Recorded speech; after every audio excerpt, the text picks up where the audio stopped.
So Anthony Ogogo, Olympic bronze medalist, former Big Brother housemate, star of Splash, Norwich City, a former academy footballer, the boy, where does his talents end? But today we're here for a very special reason. Perhaps you'd like to explain why. Yeah, I've had my press conference saying that I've announced my decision to turn pro with Golden Boy and hopefully become a successful middleweight boxer.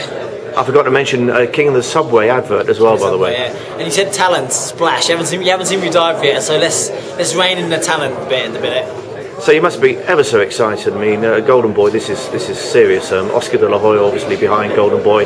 They've promoted pretty much anybody who's been anybody in the history of certainly the last 10 years of boxing. Yeah, I'm very proud. I'm very proud, first and foremost, for having Oscar and Richard identifying me as somebody they'd like to. Someone who'd like to enhance and make better and promote. I'm very excited as well. I'm very excited to be able to box on the biggest stages in world boxing. Now, for those who aren't familiar, just if you don't mind, very quickly recount your Olympic story, because it wasn't smooth, was it? I wish. It was hard. We are very nearly failed to qualify. I had a very serious shoulder injury, which many people thought could have. If I didn't decide to continue training and try to go for it, would ruin my whole career. But I took the decision to go and do it because that's the kind of fighter that I am, person that I am. Qualified in the most dramatic circumstances. So there, I'd qualified. Nothing else could go wrong. So I thought. My mum was taken very seriously. I very nearly died. But she's doing amazingly well now. But I went through the whole Olympic Games not knowing if my mum was going to live or die, slipping in and out of comas. The only reason I did it is because my sisters kind of forced me to kind of do it and play the guilt card, so I had to go.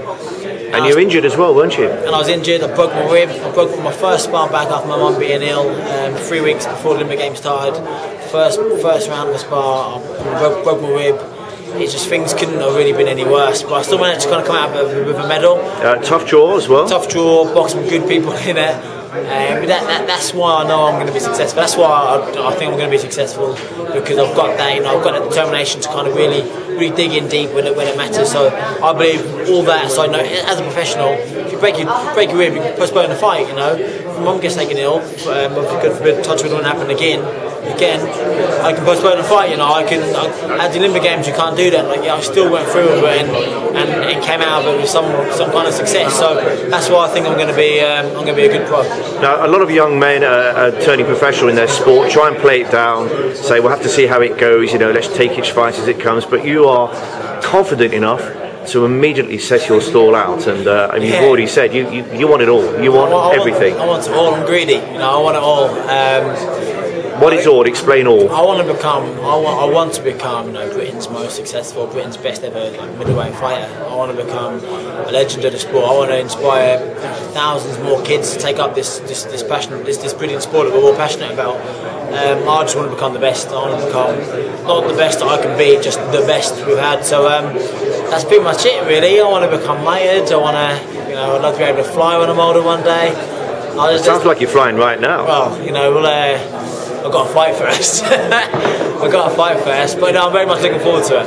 And the immediate plan, I mean, if it all goes well, you're going to have a heavy schedule, aren't you? Heavy schedule, yeah, very heavy schedule. Well, diving on Saturday, Splash, see how that goes. But no, making my debut, hopefully April, May kind of time. And yeah, I'm just very much looking forward to it, really, very looking forward to it. And when you say making your debut, of course, I mean, you're not just going to be fighting over here, because Golden Boy will stage promotions over here, won't there? But there's also the other side of the pond. Of course, which is great. I'm in a very privileged position. I get the opportunity to box here 4-6 times a year. Also get the opportunity to box on massive cards over in America, like we're talking about potentially boxing, making my US debut on the Mayor on the card in May. So that'd be amazing. If that comes off, that'd be amazing. It takes fighters years and years to get to Las Vegas stage. Like we're doing it very early on in my career. So it's only going to make me a better fighter. And I've got the opportunity to go and spar and train with the best fighters in the world, the best middleweights in the world. So that's only going to bring me on leaps and bounds. And the only other thing really is that some of your teammates with Team GB are staying amateur, at least for the time being. Not for you. Not for me. I didn't want to stay on the squad and take the money, take UK sport lottery funded money when I knew I wasn't going to be doing another cycle. But I made a decision to leave because I'm not that kind of person. I don't want to take money away which could go to another athlete. Tough to follow up after London? And how could it get better? You know, obviously, and you're there. How could it get better? The XL Arena was unbelievable. You know, I don't want to go to Lithuania and now and box 150 people in a little sports hall. I've had the Olympic Games. I want that. I want more of it. I want the big arenas. I want the bright lights. I want like the ring girls walking past holding the number up. So yeah, I'm just very much excited and can't wait to get going. All right, fantastic. Well, listen, in 10 years' time, when you are that superstar, okay, don't forget you're still a level-headed young man, and we look forward to seeing you when you get to the top. Cheers, thank you.